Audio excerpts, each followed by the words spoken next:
Little red riding hood. एक समय की बात है, एक शांत गांव में जो एक जादुई जंगल के किनारे बसा था, एक खुशमिजाज छोटी लड़की रहती थी जिसके पास एक लाल मखमली हुड था जो उसकी दादी ने उसके लिए सिलाई थी। हर कोई उसे लिटिल रेड राइडिंग हुड कहता था। वो मैं हूँ। मुझे अपनी लाल चादर बहुत पसंद है। ये मुझे गर्म और बहादुर रखती है।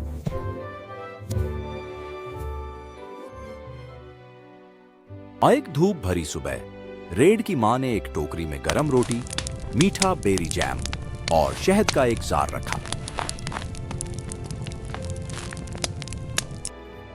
प्यारी, दादी की तबीयत ठीक नहीं है। कृपया ये टोकरी उन्हें दे आओ, लेकिन रास्ते पर ही रहना। अजनबियों से बात मत करना और सीधे दादी के घर जाना। शिष्ट रहना और समय बर्बाद मत करना। समझ गई? मैं वादा करती हूँ मामा, सीधा रास्ता, कोई चक्कर नहीं। अच्छी लड़की, अब जाओ। रेड गुनगुनाते हुए जंगल में कूदती चली गई। ऊपर पक्षी चहचहा रहे थे और नीचे गिलहरियां दौड़ रही थीं। लेकिन जंगल के अंदर परछाइयां लंबी हो गईं और लाल टोपी वाली लड़की अपनी यात्रा पर आगे बढ़ी, यह जाने बिना कि आगे क्या खतरा है। जंगल में क्या सुंदर सुबह है। और यह क्या है? लाल रंग में एक छोटा नाश्ता।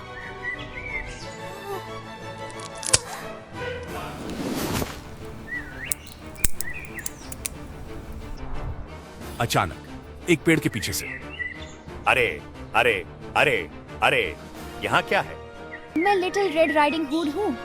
और तुम इतनी अच्छी सुबह कहाँ जा रही हो? इस रास्ते के अंत में मेरी दादी के घर।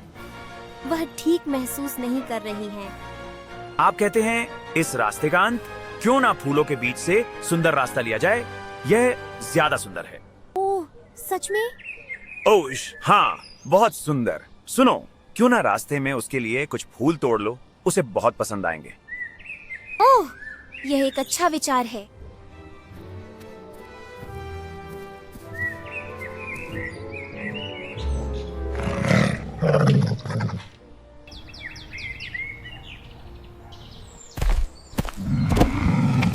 भेड़िया ने शिष्ट मुस्कान के पीछे अपने होंठ चाटे।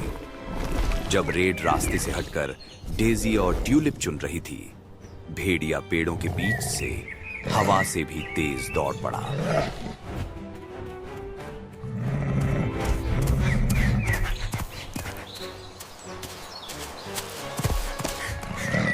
दादी से मिलने का समय आ गया है।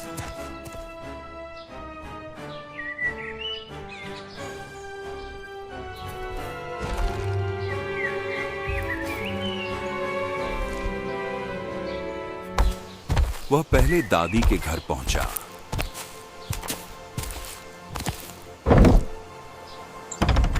उसने दरवाजा खटखटाया, लेकिन जब दरवाजा खुला,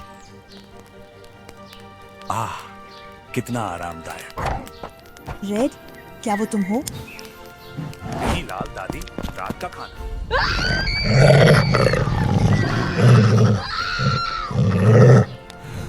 हाँ, यह बेहतर है। अब मैं इंतजार करता हूँ और वह सीधे मेरे जाल में फंस जाएगी।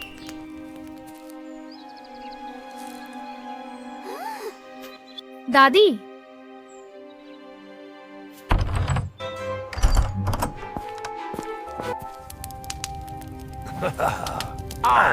आओ, प्रिय। जब रेड अंततः पहुंची तो कुटिया शांत थी, बहुत शांत। रेड अंदर चली गई। कमरा धुंधला था, पर्दे खींचे हुए थे और वहां बिस्तर पर उसकी दादी की टोपी पहने कोई लेटा हुआ था। दादी, ये मैं हूँ, रेड। दादी, क्या आप ठीक महसूस कर रही हैं? पास आओ मेरी प्यारी, तुम्हारी आंखें कितनी बड़ी हैं। ताकि मैं तुम्हें बेहतर देख सकूं। बेशक। दादी, आपके कान कितने बड़े हैं? ताकि मैं तुम्हें बेहतर सुन सकूं। तुम्हारे दांत कितने बड़े हैं? ताकि तुम्हें अच्छे से खा सकूं। ना, तुम मेरी दादी नहीं हो। तुम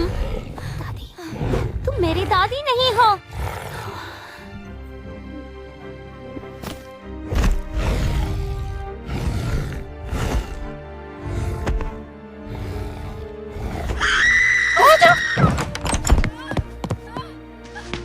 बचाओ।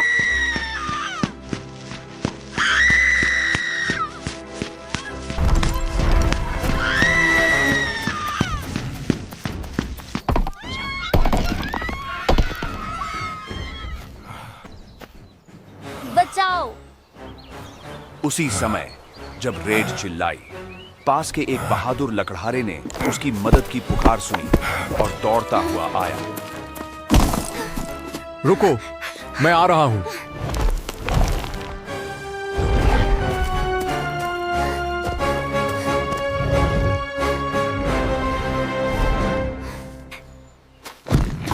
लड़की से दूर हटो।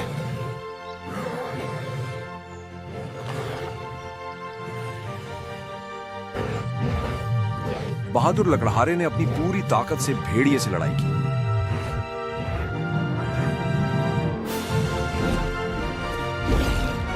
रेड ने शहद का जार भेड़िए की आंखों में फेंक कर एक आखिरी धक्का देकर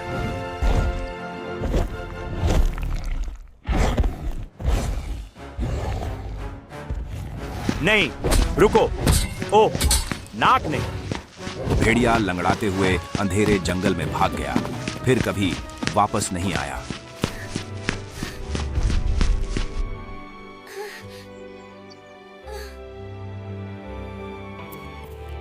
क्या तुम ठीक हो? ओह हाँ, मुझे बचाने के लिए धन्यवाद। अच्छा हुआ मैं पास में था। लेकिन रुको, दादी कहाँ थी?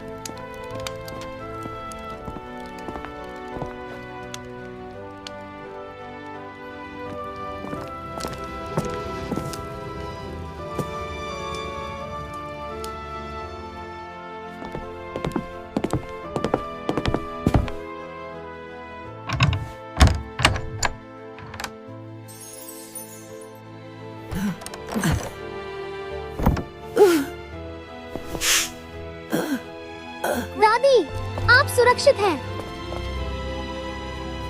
ओह, मेरे प्यारे बच्चे, तुम सुरक्षित हो।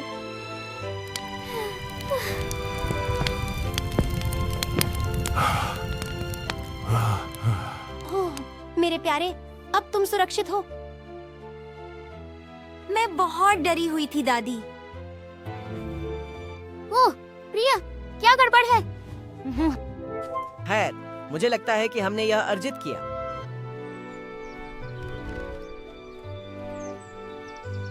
वह भेड़िया अब किसी को परेशान नहीं करेगा। अब आप सुरक्षित हैं। आप सभी का मुझे बचाने के लिए धन्यवाद।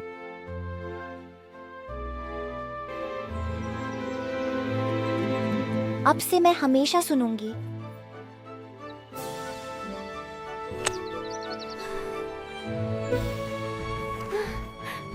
उस शाम घर वापस आकर रेड ने अपनी मां को सब कुछ बताया।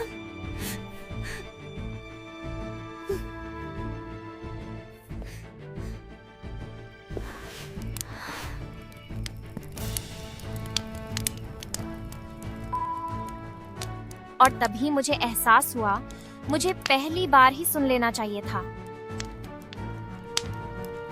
मैंने सीखा कि बहादुर होने का मतलब सावधान भी होना है।